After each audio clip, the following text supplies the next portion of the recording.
Master সাহেব অসংখ্য ছাত্র পুরা হয়ে মারা গেছেন। উত্তর হরিয়ানাতে আছেন আব্দুল করিম মাস্টার সহ অসংখ্য ছাত্র সব মাস্টার। উনি কি জানেন না মহরম মাসের পরে যে সফর মাস? কথা বলেন, জানেন জানেন না? আমাকে বলেন মহরমের পরে কি মাস? বিদায় আসেন, জায়গা আছে, তোমরা চাকরি বসো, জায়গা সবাই। আমি বললাম মহরমের পরে তো সফর মাস। আমাকে বললেন সফর মাসে 11 সুবিধা তুমি বড় করে করবা, পারতা না? আমি বললাম জি। আমি দরবারে তখন থাকি, খেদমত করি, খাওয়ার দায়িত্ব, মসজিদকে আমাদের বিভিন্ন জায়গায় সফর করি। তিনি আমাকে বললেন পাকুন দেও, ফোন দেও, আসাদকে বলো, জসিমকে বলো যেন বাজার সদায় যেন কোন কিনা হয়, বড় করে অনুষ্ঠান করো।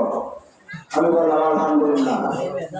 আমাকে বলতেছেন উনি একটা ব্যাগ বাইরে দিয়ে কিছু টাকা দিয়ে বলতেছেন এটি নেও, টাকা দিয়ে কিছু লুঙ্গি কিনো, সাদা লুঙ্গি অনেকগুলা কিনলাম।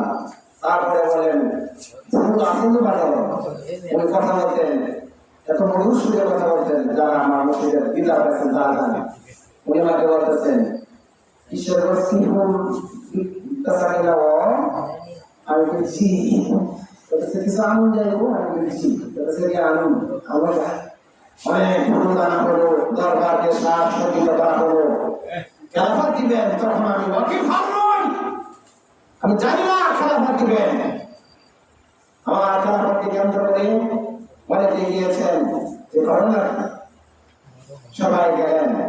অত্যন্ত দুঃখের বিষয়, পরিতাপের বিষয়। বীর করা সহজ, বীর মানা কঠিন। বিবাহ করা সহজ, সংসার চালানো কঠিন।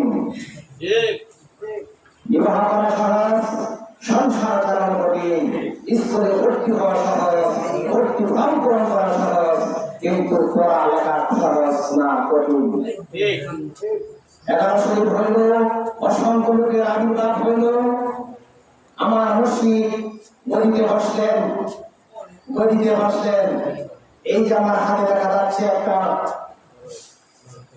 নমুনা, এটা হলো ওনার রুমাল, যে রুমাল দিয়ে তিনি বায়াত করাইতেন, বকদের বই করাইতেন।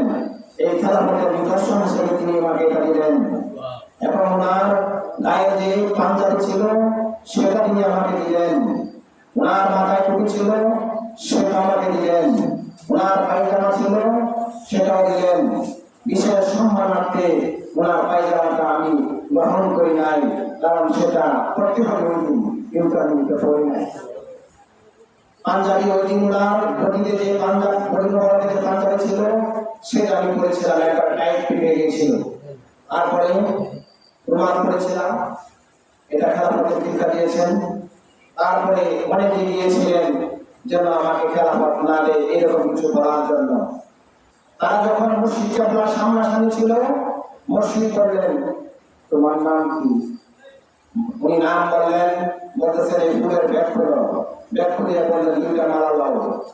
ইশারা দিয়ে বলতেছেন সেই গলা করাও। 2টা যখন আমার গলায় পাইতে লাগলো, আমি বললাম আরেকটা মসজিদের গলায় করাও। সেই ব্যক্তি হতবাক হয়ে গেল।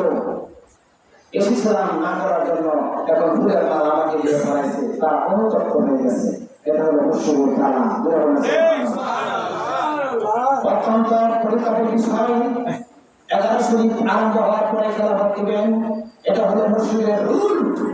একজন ব্যক্তি নাম বলতে চায় না, মিডিয়ার যুগ, ইন্টারনেটের যুগ, ব্যথা পাবেন, ব্যথিত হবেন, এটা আমি বলতে চাই না, ইশারা দিতে চাই। মসজিদ চক্রবর্তী বললেন বাবা এই সেদিনকে আমি খেলাফত করা করলাম, তুমি এটা মাইক দিয়ে জোরে জোরে করো। মাইক্রোফোন ছিল তার হাতে,